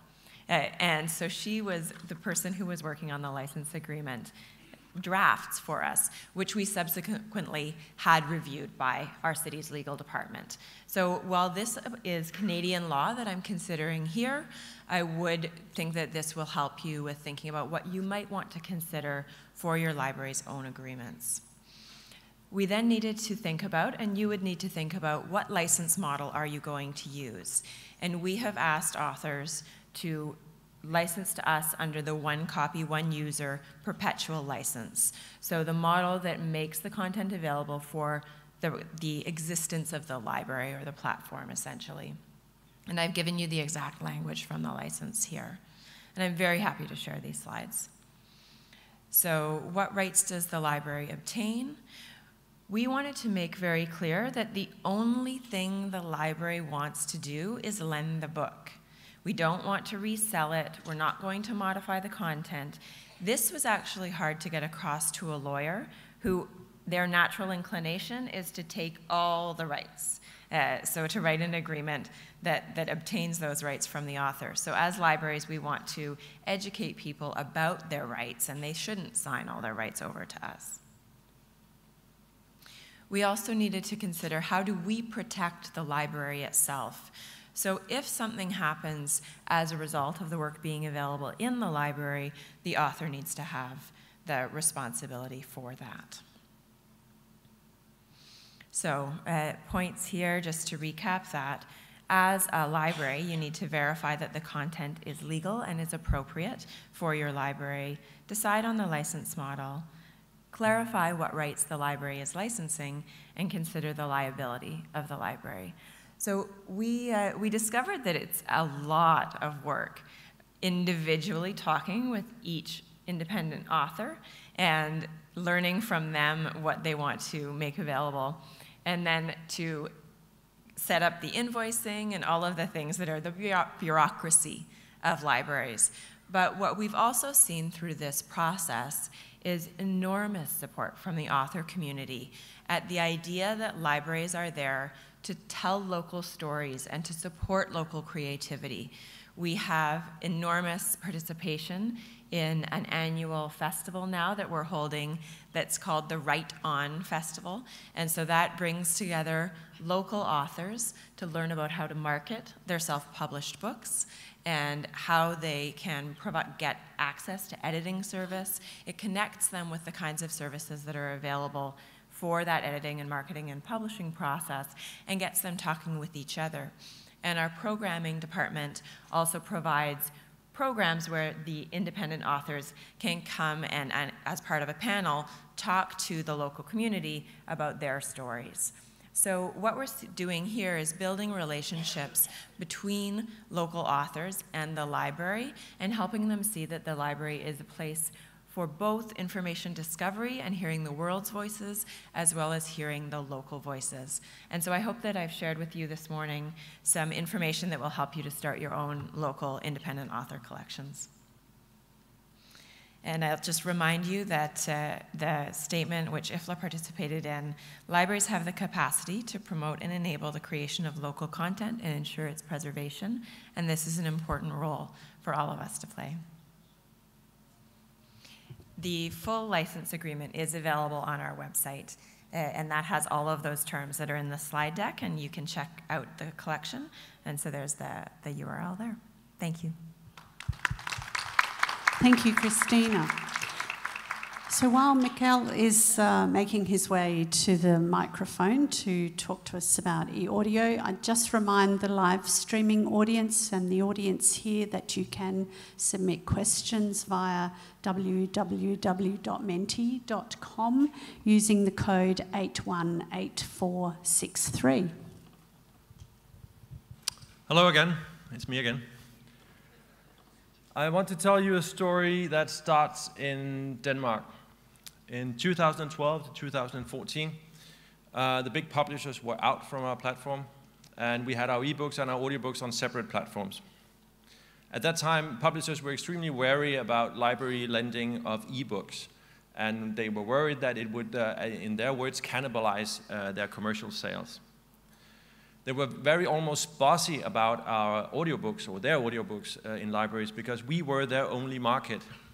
There was no commercial success at all with this. They were trying and nothing happened.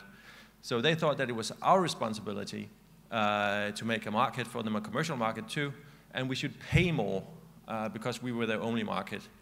Then when we weren't their only market anymore, we should pay more because we weren't their only market, which is a strange logic indigenous to Denmark. However, in 2015, they returned and our platforms were merged. So we had ebooks and audiobooks on the same platform.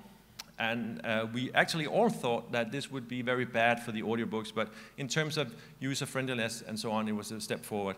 Because we thought that the audiobooks would disappear behind all the wonderful ebooks. This is not what happened.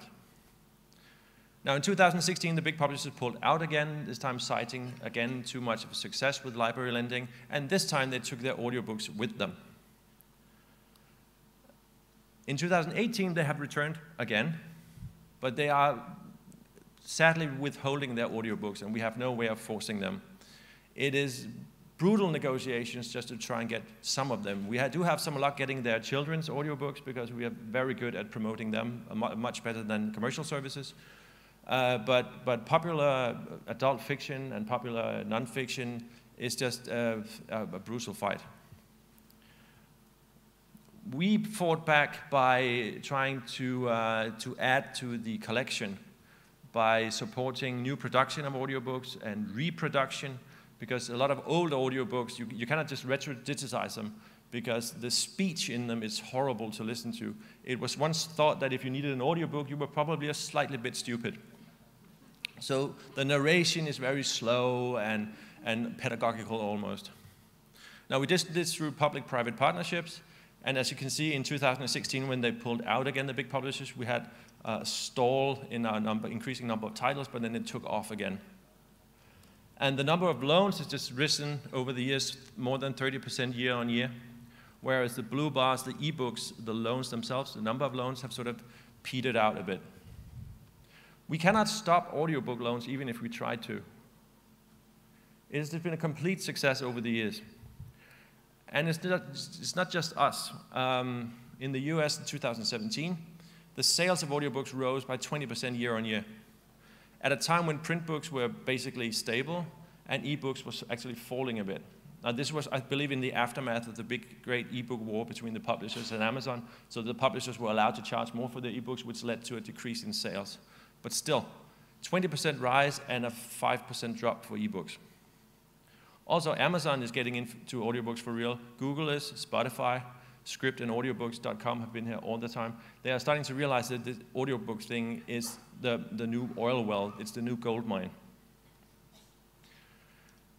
Actually, Amazon earlier in the year when Shaun White, the Olympic snowboarder and teenage heartthrob, released his memoirs, they were released as audiobook a full month before the ebook in order to promote Audible from Amazon. And as one British publishing executive told me at a meeting in London once Amazon gets starting doing something, resistance is futile. So why now with all these audiobooks? I get asked this question a lot, actually. I think it's a question for at the Danish journalist exam, because I keep getting calls from journalist students who ask me this question. And we have no real sensible answer for them. We believe there's a podcast generation out there. People are getting used to podcasts, being used to sound. It is, in a manner of speaking, a medium for our time. I have a Kindle, and I really love my Kindle. It can hold like 10,000 books, maybe 100,000, maybe 1 million. I don't know. It has no practical consequence if it's 1 million or 10,000. But the experience of reading is still the same. I still have to do this, and I can do nothing else while I do it. With an audiobook, I can do something else. And there is the practical issue of a physical audiobook. It's not very portable. When War and Peace came out for the first time as a physical audiobook, it took up 119 records. So it wasn't something you would bring with you on a train or on a trip. But now you can have several audiobooks on your phone. And half our users in Denmark say they're doing other things while they're listening. Only half of our users are actually sitting down and listening like a reading experience. So listening allows you to do other things. I mean, it's a cliche, of course, and very basic, but it probably goes to the heart of the matter. You can drive, you can run, you can work in your garden. And we feel that it's a bit of wasted time to just sit and read or just sit and listen when you can't do other things simultaneously. And then there are some enablers and disablers for this market. Production cost is down, production technology is available to everyone. There's an app for your iPhone so you can produce your own audiobook. On the library side, we have a new public lending rights scheme in Denmark which awards digital audiobooks and their narrators. There are also some constriction in the system. Though there is more money in this system, all in all, there are also a lot more titles to compete for the slower increasing amount of money. And also the European Court of Justice ruling, like I talked about before, is actually silent on audiobooks. We have no idea if we have audiobook lending rights if we have them. We don't know if it's comprised within the a book is a book framework. And the new users, I get asked this question a lot too. We believe some of them, and the operative word here is believe. We believe some of them are coming from podcasts, perhaps even men, young men. For as long as I've been in libraries, young men have sort of been the unicorn of public library service. Whenever there's a sighting of a young man coming into a library, we're all very excited. Our data from Copenhagen does not completely bear this idea out. This is a bit old data. The blue is ebooks and the red is audiobooks. Women on the left, men on the right. And as you can see, comparing the blue to the red, the people who check out our ebooks are also the ones who check out our audiobooks, demographically speaking. And though there's a little bit more difference over on the men's side between do you use ebooks or do you use audiobooks, it's not a very dramatic difference. It seems as if it is, once again, the same well-educated woman in her 30s, 40s who listen to audiobooks. As for our use patterns, audiobook listeners do things a little differently than ebook readers.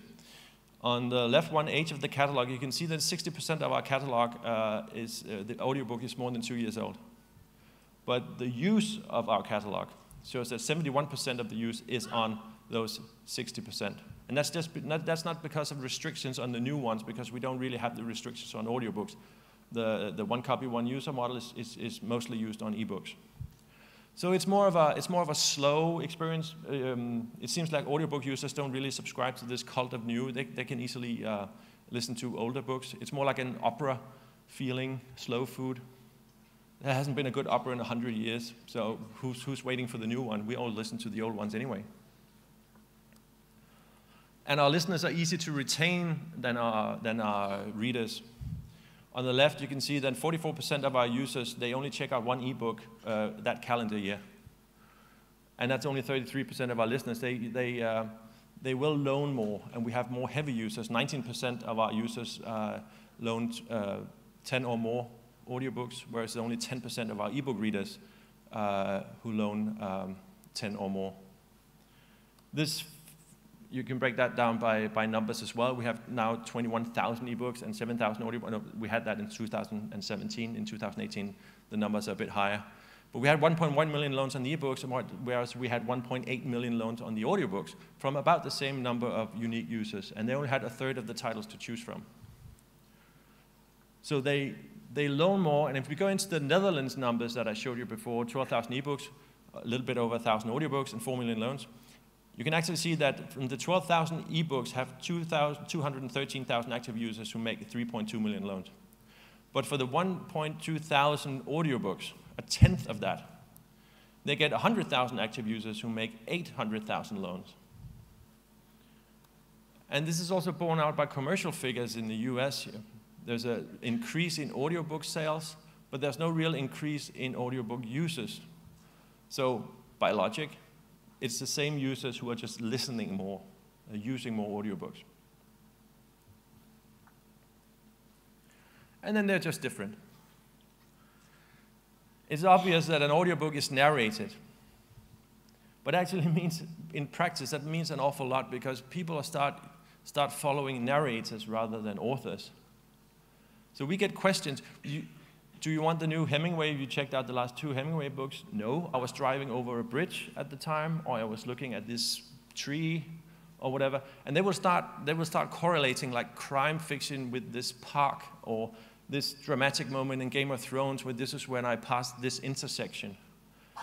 So people listening to books and people reading books will have vastly different literary experiences, phenomenologically speaking.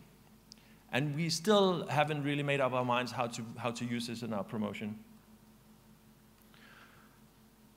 We do use YouTube commercials for some of our famous narrators. We've had famous Danish actors narrating new audiobooks and made a campaign out of that. We've come up with an annual award for a narration. We've also added podcasts to our eLending platform. But that gives us a whole new slew of problems because podcasts work from a different economic model than do publishing. Because the podcasts are typically free, and we don't want to pay for something that's free. However, podcast they get their money from traffic driven to a site or advertisement, and you lose that once you put it on a library platform.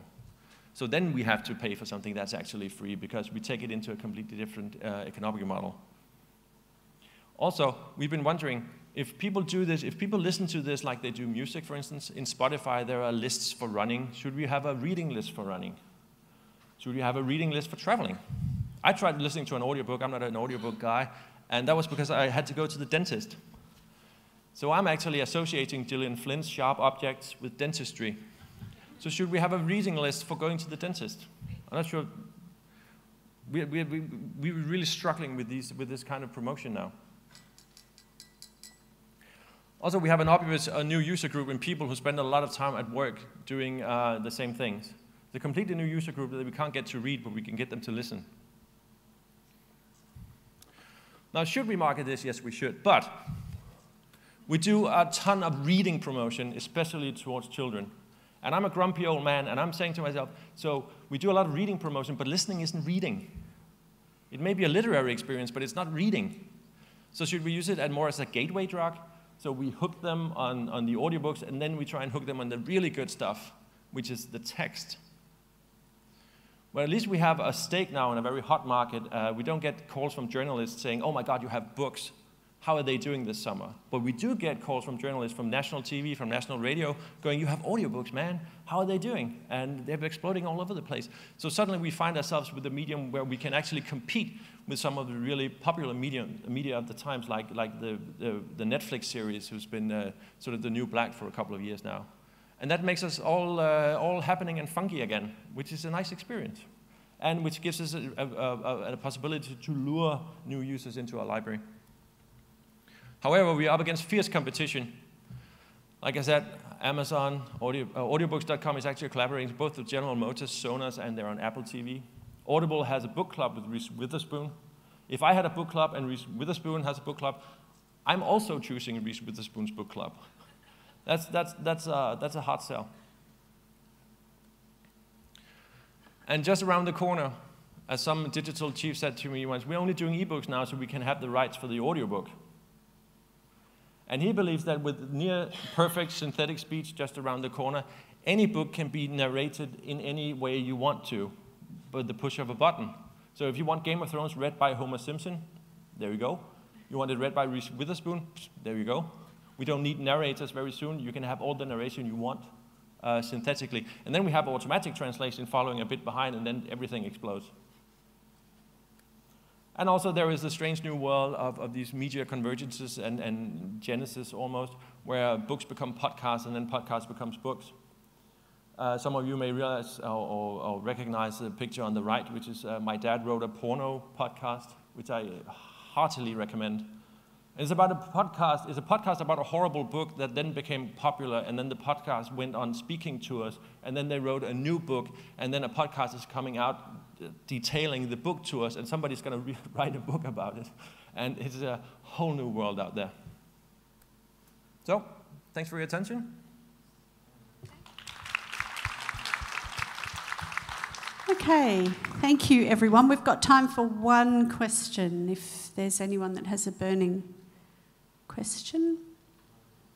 Otherwise, I'm sure the speakers would be happy to take them offline. I would like to thank you all for coming. For those of you that made it for 8:30 on the last day, well done. Thank you also to those participating via live stream and the questions. We might work out how we can answer the questions and place them somewhere, perhaps on the IFLA website.